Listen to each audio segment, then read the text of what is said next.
इस कार्यक्रम के प्रायोजक कृषि एवं किसान कल्याण मंत्रालय एवं कृषि सहकारिता एवं किसान कल्याण विभाग।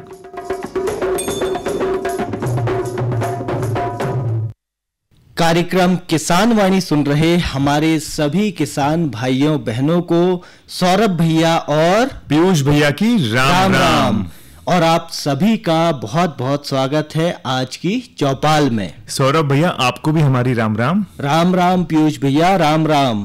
पीयूष भैया, बहुत दिनों के बाद आज चौपाल में आपसे मुलाकात हो रही है ना? हाँ सौरभ भैया, बहुत दिन तो हो गए हैं।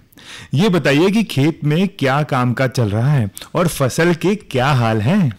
पीयूष भैया, अभी खेत में जो है ना सभी प्रकार की शस्य क्रियाएं जो हमारे किसान भाई करते हैं ना, वो सभी काम चल रहे हैं। क्योंकि बारिश ने थोड़ा अभी हमें समय दी है, बारिश बंद है, तो ऐसे में खरपतवारों का नियंत्रण हम इस समय कर सकते हैं। साथ ही जो मक्के की मुख्य फसल है हमारी, उसमें उर्वरक देने का, खाद देने का काम भी चल रहा है ना? सब्जियों की फसलों की बात करें भैया, तो निंदाई गुड़ाई तो उनमें चल ही रही है ना?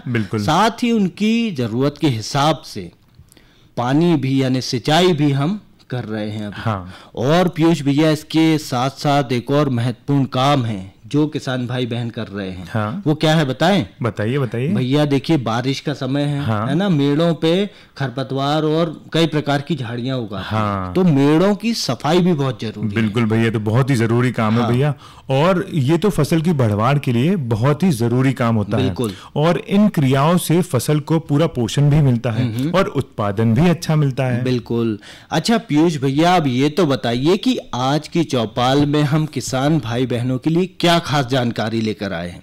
अब देखिए, हमारे सब किसान भाई बहन आ गए हैं चौपाल में और बड़ी बेसब्री से इंतजार कर रहे हैं कि पीयूष भैया बताएंगे क्या जानकारी लाए हैं आज। हाँ सौरभ भैया, अभी बता देते हैं। देखिए, हमारी आज की बात होगी सोरगम बाइलर पर IBA के एलोलोपैथिक प्रभाव, इस विषय पर। और भैया, आज मेहमान क्रम भी होगा हमारा। मेहमान भी आने वाले। हाँ भैया, आज के मेहमान क्रम में सिवनी जिले के ग्राम फरेदा के प्रगतिशील किसान भाई श्री भुजबल सिंह गहलोत से कृषि में नवचार पर शैलेंद्र सिंह चौधरी की हम बातचीत करवाएंगे। अच्छा, मेहमान क्रम के अंतर्गत। हाँ भैया। अच्छा भैया, ये सोरगम बाइकलर के बारे में आप क्या बता रहे थे, तो ये हम आज की बात में करेंगे भैया, अच्छे समझा देना। बिल्कुल भैया, बिल्कुल। हाँ, और भैया इसके साथ साथ अपन मनोरंजन भी करवाएंगे कि नहीं? किसान भाइयों बहनों का मनोरंजन भी करवाएंगे और महत्वपूर्ण संदेश भी सुनेंगे। बिल्कुल, है ना? तो अभी क्या करना है भैया, आप बताइए। भैया, अभी एक लोक भजन सुनवा देते हैं। मनोरंजन करवा दें मतलब। तो चलिए सुनवाइए आप लोकगीत। चलिए, तुलसीदास जी की आवाज में सुनवाते हैं ये लोक भजन।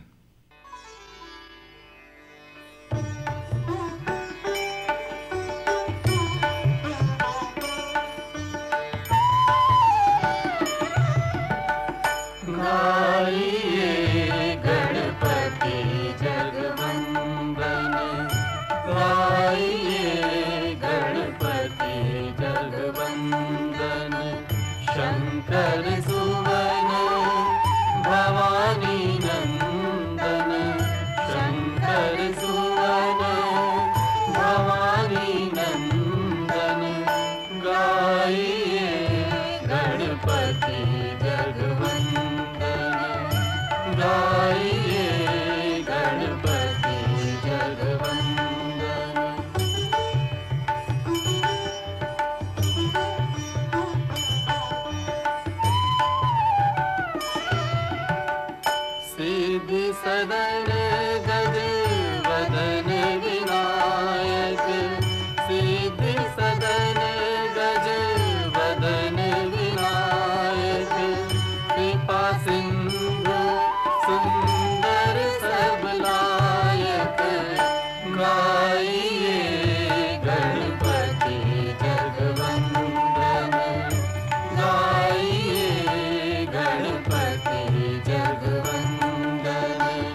नवीन सतपुड़ा ITI में एडमिशन प्रारंभ। स्कॉलरशिप भी। इलेक्ट्रीशियन, फिटर, डीजल मैकेनिक व वेल्डर बनिए और कमाइए नाम, पैसा, सम्मान। ट्रेनिंग के बाद सरकारी व प्राइवेट नौकरियों का सुनहरा मौका। सीटें सीमित। संपर्क रेलवे स्टेशन के पास नवीन सतपुड़ा ITI छिंदवाड़ा, जहां हुनर बने करियर। फोन 9479488844। श्रोताओं, इस लोक भजन और संगीत के बाद आइए अब समय हो गया हमारी आज की बात का। और आज हम बात कर रहे हैं सोरगम बाइकलर पर IBA के एलिलोपैथिक प्रभाव पर। तो पीयूष भैया, सबसे पहले ये एलिलोपैथिक क्या है, इसका मतलब हम किसान भाइयों को बता दें। बिल्कुल भैया, है ना। तो भाइयों, एक पौधे की प्रजाति का दूसरे पौधे की प्रजाति का रासायनिक अवरोध करना, हाँ, इसे ही हम कहते हैं एलिलोपैथिक। हाँ। है ना। इसमें एलिलोकेमिकल जो होते हैं वो काम करते हैं। यानी एलिलोकेमिकल्स क्या होते हैं, पर्यावरण में यानी कि मिट्टी, हवा या पानी में छोड़े जाते हैं पौधों द्वारा। बिल्कुल।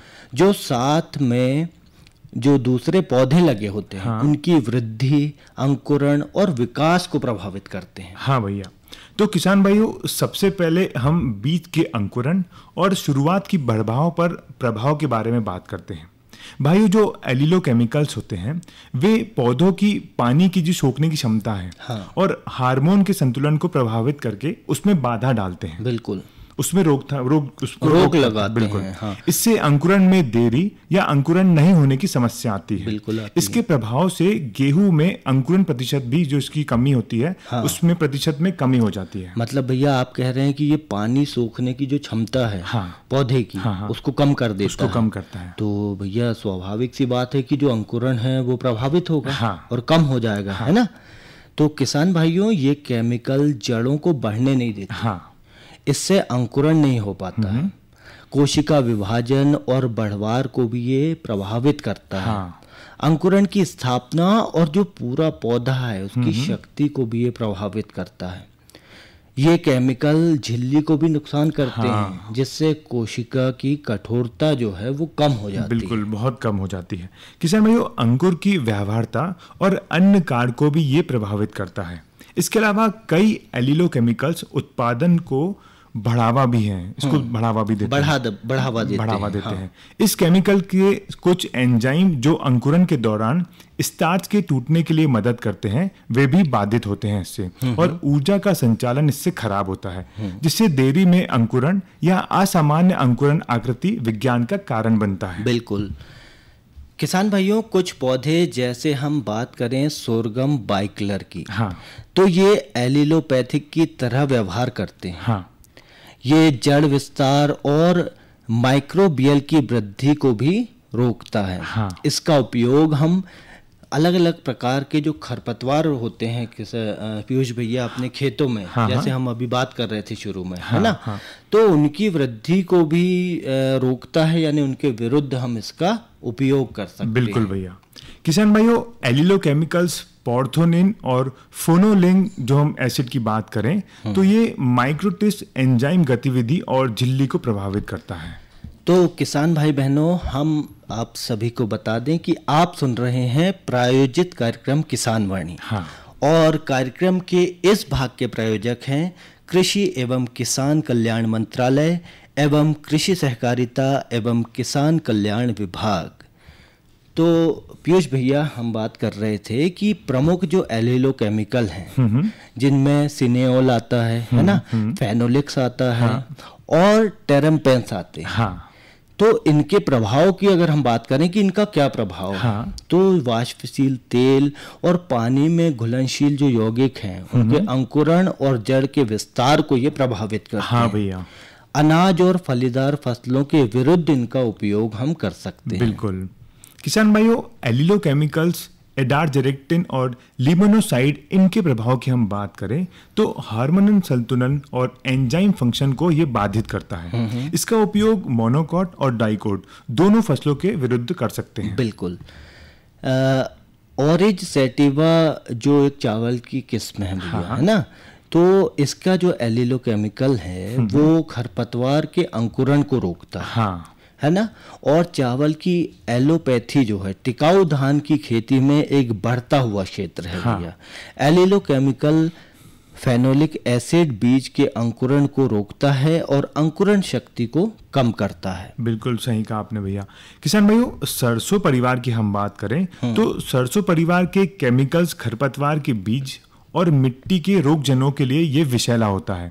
और किसान भाइयों, एलिलोपैथिक अध्ययनों में सोरगम बाइक्लर पॉर्थोनियम और यूकेलिप्टस एसपीपी जैसे हम बात करें तो दाता पदार्थ जो पौधे होते हैं उसको अक्सर उनके शक्तिशाली द्वितीयक मेटालोलाइटिक्स जैसे कि सोरगोलियन, पॉर्थोनिन और सिनियोल के कारण नियोजित करता जाता है। बिल्कुल। ये यौगिक विभिन्न लक्ष्य प्रजातियों के बीज अंकुरण और अंकुर विकास पर मजबूत जो फाइटोटॉक्सिक होता है उस पर प्रभाव डालते हैं। बिल्कुल। तो हमने ये देखा पीयूष भैया कि एलिलोकेमिकल जो है इनका उपयोग हम खरपतवार जो ज्यादा हो जाते हैं उनके विरुद्ध भी इनका उपयोग कर सकते हैं। बिल्कुल भैया, बहुत प्रभावशाली है। जैसे खरपतवार को कम करने के लिए हम निंदाई करवाते हैं या हम रासायनिक दवाओं का छिड़काव करवाते हैं, तो इसका भी उपयोग हम कर सकते हैं। बिल्कुल। खरपतवार की जो पौधे हैं उनके विरुद्ध है ना। और यही थी हमारी आज की बात सोरगम बाइक्लर पर आईबीए के एलिलोपैथिक प्रभाव। बिल्कुल। इस विषय पर। और पीयूष भैया, चलिए एक बार फिर से हम करवाते हैं हमारे किसान भाई बहनों का मनोरंजन और रामकिशोर सूर्यवंशी की आवाज में ये देवी गीत हम सुनवाते हैं। चलिए। मोरे प्यासे तरसे रहे नैना, परत नैया चैना के जगदम्बा पट खोलो रे। मोरे प्यासे तरसे रहे नैना, परत नैया चैना के जगदम्बा पट खोलो रे।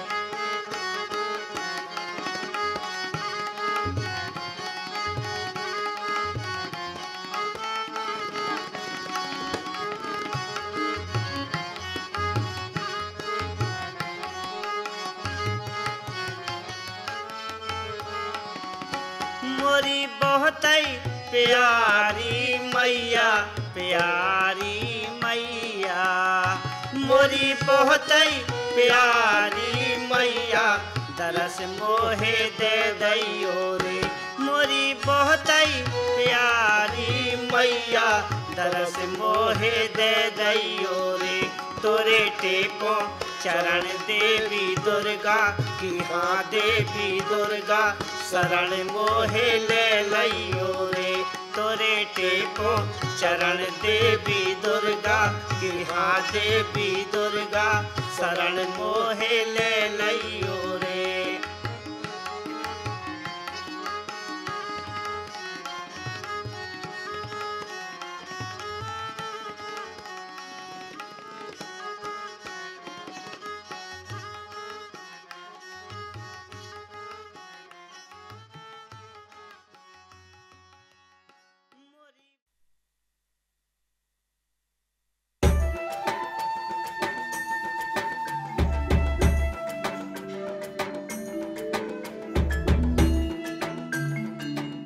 ये जो हरे भरे पेड़ और उन पर लगे गुच्छेदार फल दिखाई दे रहे हैं, ये वास्तव में हमारे किसान भाइयों के आर्थिक और सामाजिक जीवन में सुख समृद्धि के रंग भरने की क्षमता रखते हैं। ऑयल पाम की खेती से किसान सामान्य फसलों की तुलना में कम लागत एवं मेहनत से अधिक आय प्राप्त कर सकते हैं। इसके माध्यम से किसान खाद्य तेलों का उत्पादन बढ़ाकर देश के विकास में अपनी भागीदारी सुनिश्चित कर सकते हैं। लेकिन ये सब कैसे संभव है, आज इसी के बारे में बताएंगे अपने किसानों को। ऑयल पाम एक बहुमुखी तेल है जिसके कई अलग अलग गुण और कार्य हैं जो इसे बेहद उपयोगी और व्यापक रूप से इस्तेमाल किया जाने वाला बनाते हैं। ऑयल पाम के फल से सबसे अधिक तेल प्राप्त होता है। प्रति हेक्टेयर 20 से 25 टन फलों की उपज देने वाले इसके पेड़ परिपक्व होने के बाद लगभग 30 साल तक फल देते रहते हैं। यही नहीं, इन पेड़ों के बीच अंतर्वर्ती फसलें उगाकर किसान दोहरी आय भी प्राप्त कर सकते हैं। इसके अतिरिक्त सरकार की ओर से भी इसकी खेती के लिए काफी सहायता उपलब्ध करवाई जाती है। भारत सरकार की ओर से 2021-22 में खाद्य तेलों पर राष्ट्रीय खाद्य तेल मिशन, तेल palm national mission on edible oils, oil palm NMEO-OP की शुरुआत की गई। इसके अंतर्गत किसानों को ऑयल पाम की पौध सामग्री, अंतर्वर्ती खेती एवं रखरखाव, ड्रिप सिंचाई, डीजल, बिजली, सोलर पंप सेट, बोरवेल, फल कटाई उपकरणों एवं पुराने पौधों की पुनः रोपाई के लिए सब्सिडी प्रदान की जाती है। इस मिशन के अंतर्गत किसानों को 1 से 5 लाख तक की राशि प्रति हेक्टेयर की वित्तीय सहायता उपलब्ध कराई जाती है। सरकार द्वारा ऑयल पाम की पौध सामग्री के लिए 20 से 29 हज़ार रुपये प्रति हेक्टेयर की सहायता मिलती है। इसके अलावा भी सरकार पहले 4 साल तक 42 हज़ार रुपये प्रति हेक्टेयर की सहायता अंतर्वर्ती फसल एवं रखरखाव के लिए भी मुहैया कराती है। इस मिशन के अंतर्गत ड्रिप सिंचाई के लिए 30 हज़ार रुपये प्रति हेक्टेयर की सहायता अतिरिक्त दिया जाता है। साथ ही किसानों के लिए फसल कटाई मशीन और ट्रैक्टर ट्रॉली की खरीद के लिए भी सहायता का प्रावधान है। कुछ किसानों के मन में ये शंका है कि ऑयल पाम के पेड़ों की सिंचाई के लिए अधिक मात्रा में पानी की आवश्यकता होती है। ये पर्यावरण के लिए ठीक नहीं है। कुछ ये भी कहते हैं कि ये धरती के उपजाऊपन के लिए भी हानिकारक हैं। किंतु जिन किसानों को ऑयल पाम की खेती से आज लाखों रुपए की वार्षिक आय प्राप्त हो रही है, उनका कहना है कि ये सारे संचय निराधार हैं। ऑयल पाम का खेती में धान और गन्ने से कम पानी लगता है। इसमें गवर्नमेंट का तरफ से ड्रिप सिंचाई के लिए पैसा भी दिया जाता है। मैंने 2015-16 से ऑयल पाम की खेती की है और इससे पर्यावरण को कुछ नुकसान है नहीं। और इनका जो पेड़ पौधा होता है, इनसे हम मल्चिंग भी यूज करते हैं और इनका यूज से हम काफ़ी सारा ज़मीन में नमी लेते हैं। और इनके अंदर इंटरक्रॉप जो है, जो कपास वगैरह लगाते हैं तो हम डबल गुण आय लेते हैं और अच्छा रहता है। ऑयल पाम की खेती के लिए मुझे सरकार ने पौधे सीडलिंग देते हैं। वो जब बड़ा हो जाता है, जो फल जो देता है, हर महीने सरकार उसी फल खरीदने के लिए एक रेट बना के देते हैं। उन्हीं रेट पे कंपनी खरीद लेते हैं। मैं काट के इकट्ठा कर देता हूँ, कंपनी उठा के लिए जाते हैं। ऑयल पाम के लिए सरकार उत्पादों की तत्काल खरीद करती है। साथ ही सरकार एक वायबिलिटी मूल्य भी घोषित करती है, ताकि यदि भाव अचानक गिर जाए तो उस अंतर का भुगतान सरकार किसानों को करती है। सच तो ये है कि ऑयल पाम की खेती हमारे किसानों को और अधिक समृद्ध और ग्रामीण अर्थव्यवस्था को और अधिक सशक्त बना रही है। आप भी इसकी खेती और सरकारी सहायता का लाभ उठाएं और अपनी आर्थिक स्थिति को बेहतर बनाएं।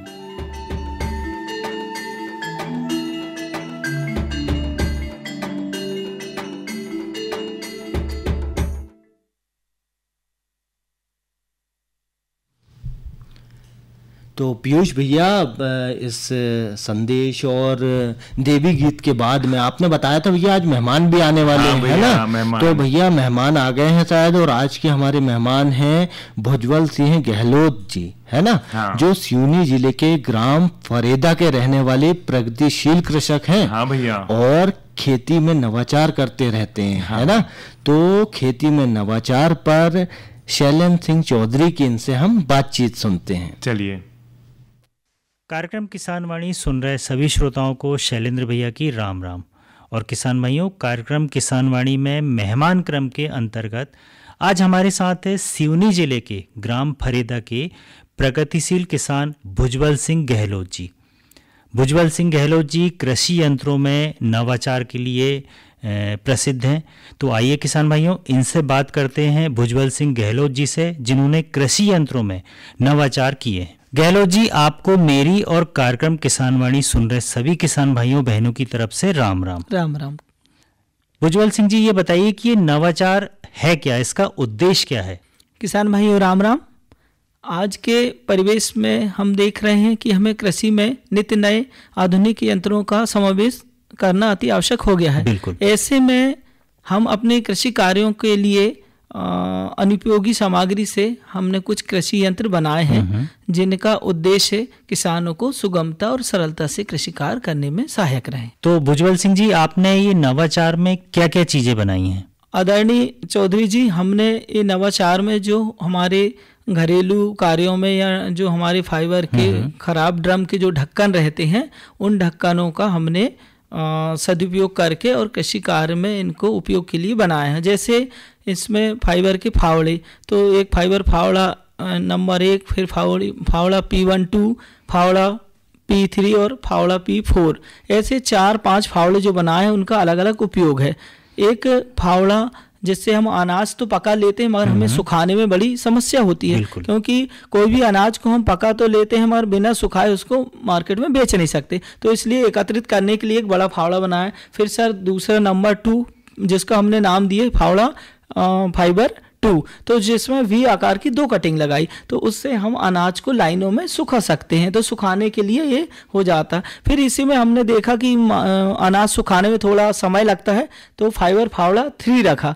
फाइबर फावड़ा 3 में 3 कटिंग बनाई, जिससे हमें अनाज सुखाने में और अत्यधिक आसानी और सावधानी होती, सुरक्षित रहते हैं, ताकि जल्दी हमारा अनाज सूख भी जाता है और हम इससे मार्किंग भी कर सकते हैं। फिर इसी क्रम में सर हमने फाइबर फावड़ा P4 रखा। P4 एक तिरछी आकृति की इसमें कटिंग हमने की है, जिससे हम एक घर आंगन में सब्जी भाजी की क्यारी वाटिका में बना सकते हैं। तो इससे हमारे घर में जो महिलाएं हैं वो घर के आंगन के पीछे जो वाटिका रहती है उसमें हम सब्जी भाजी भी लगा सकते हैं। तो इन उद्देश्यों के लिए सर हमने ये फाइबर फावड़े बनाए हैं। जैसा कि आपने अभी कहा कि आपने 4 प्रकार के फावड़े बनाए, जिनको आपने नाम भी दिया है P1, P2, P4, है ना? जी। तो इनको बनाने में कितना समय लगता है? क्या अकेले व्यक्ति से बन जाता है या फिर और भी कुछ किसी की सहायता लगती है? कहते हैं ना कि सामंजस्य में बड़ी ही सुगमता होती है और एक हाथ अकेला कुछ नहीं करता, मिलजुल के करो तो सब आसान हो जाता। ये कार्यों में हमने भी किया है और परिवार के जनों का भी सहयोग रहा है। तो इसको हमने आरी की ब्लेड से कटिंग करके और इनको अलग अलग आकृति दी है और इनका उपयोग भी निर्धारित किया। इसी के साथ साथ सर हमने एक खाद्य नियंत्रक एक यंत्र भी बनाया है। तो एक लोहे का पाइप का टुकड़ा लिया, पाइप में हमारे दादा परदादा लोग जो बोनी करते थे हल से, वो चाड़ी, उस चाड़ी को लगाया और साइकिल के तार को लगा के हमने सर एक इसमें हैंडल लगा के क्लिच बनाई। तो देखा जाता था कि हमें सब्जियां या कोई भी खेती में दूर दूर पेड़ पौधे होते हैं और हम इनमें उठा के जहाँ थोड़ी मात्रा में खाद लगनी है तो हम बेकार में वेस्टेज बोरियां फेंक देते हैं, तो हमारी खाद भी बेकार जाती है और हमारी धरती मैया भी खराब हो रही है। तो हमें उसे भी बचाना है और हमारी खाद को भी बचाना, हमारे पर्यावरण को भी। तो हमने सर इस यंत्र को बनाया, इससे जिस पौधे के पास में हमें जितनी मात्रा में खाद लगेगी, हम 1 क्लिच आकार है उतना दबाएंगे तो उतनी ही खाद गिरती रहेगी, तो हमारी खाद भी बचेगी और हमारा पर्यावरण भी बचेगा। सर जी आदरणीय, ये यंत्र बड़े ही कारगर हैं और हम चाहते हैं कि इनका उपयोग सभी करें। तो इसी में 2 पंक्तियां, भैया बातन में कोई कीमती आइयो मोरे भैया, बातन में कोई कीमती आइयो मोरे भैया, बस मन लगा के खेती करियो मोरे भैया, मोरे भैया, मोरे भैया। आधुनिक युग में हो रही, आधुनिक युग में हो रही नई नई तकनीकी, अपने कृषि विज्ञान केंद्र से ले लो मोरे भैया, बातन में कोई कीमती आइयो मोरे भैया। हंसिया से लेके हार्वेस्टर तक, हंसिया से लेके हार्वेस्टर तक, रोटावेटर से लेके ट्रैक्टर तक, मोरे भैया, मोरे भैया, बातन में कोई कीमती आइयो मोरे भैया। इन्हीं भावनाओं के साथ में सभी किसान भाइयों को राम राम। जय जवान, जय किसान, जय अन्नदाता। मेरा भारत देश महान, धरती मैया को नमन, भारत भूमि को नमन। सभी श्रोताओं और हमारे आदरणीयों को प्यार भरा नमस्कार। श्रोताओं, मेहमान क्रम के अंतर्गत अभी आप सुन रहे थे भुजबल सिंह गहलोत, जो कि सिवनी जिले के ग्राम फरेदा के प्रगतिशील कृषक हैं और ये हमें बता रहे थे कृषि में नवाचार पर जानकारी, और इनसे बातचीत कर रहे थे शैलेंद्र सिंह चौधरी। और अब हम सुनते हैं महत्वपूर्ण संदेश।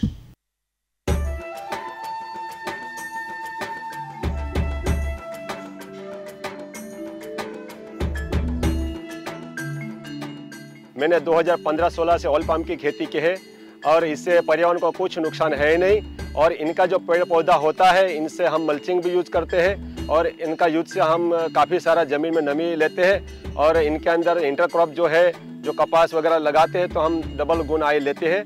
और अच्छा रहता है। ऑयल पंप का खेती में धान और गन्ने से कम पानी लगता है। इसमें गवर्नमेंट का तरफ से ड्रिप सिंचाई के लिए पैसा भी दिया जाता है। ऑयल पाम की खेती के लिए मुझे सरकार ने पौधे सीडलिंग देते हैं। वो जब बड़ा हो जाता है, जो फल जो देता है, हर महीने सरकार उसी फल खरीदने के लिए एक रेट बना के देते हैं। वही रेट पे कंपनी खरीद लेते हैं। मैं काट के इकट्ठा कर देता हूँ, कंपनी उठा के लिए जाते हैं।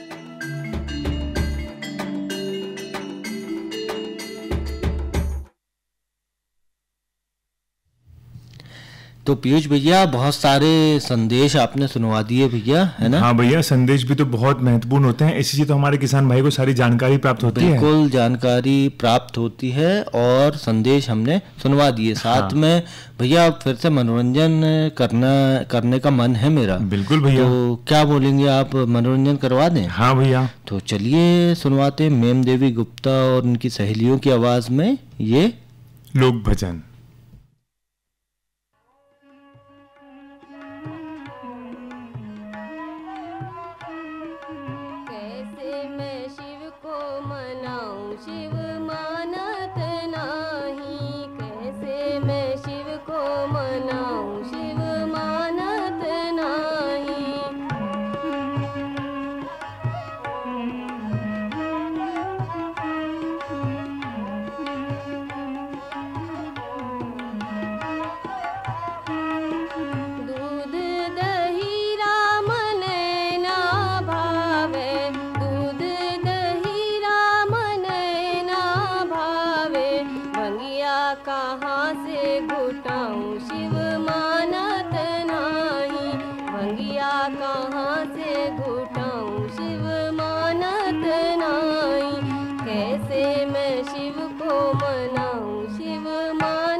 पीयूष भैया, अभी सावन का महीना चल रहा है ना? हाँ भैया। और बहुत ही बढ़िया शिव भजन हमने किसान भाइयों बहनों को सुनवाया। हाँ। है ना? और पीयूष भैया देखिए, अभी बारिश का समय है। हाँ। तो हमारे जो किसान भाई बहन हैं उनसे हम ये कहेंगे कि इस समय जो बहुत सारी बीमारियां होती है ना, तो अपने स्वास्थ्य का जरूर वो ध्यान रखें। बिल्कुल, है ना? और उसके साथ साथ हमारे जो पशुधन है, पालतू पशु हैं, उनको भी बारिश से बचाने का ये समय है। बारिश का पानी उनको ना लगे, है ना? और खेत पर जाते समय ये ध्यान रखें कि मतलब मेड़ साफ हो आपकी, कोई जहरीले जीव जंतु से नुकसान ना हो। और पीयूष भैया देखिए, अब घड़ी इशारा कर रही है ना, समय हो रहा है सभी से विदा लेने का। भैया। तो सभी किसान भाइयों बहनों को सौरभ भैया की और पीयूष भैया की राम राम, जय जवान जय किसान।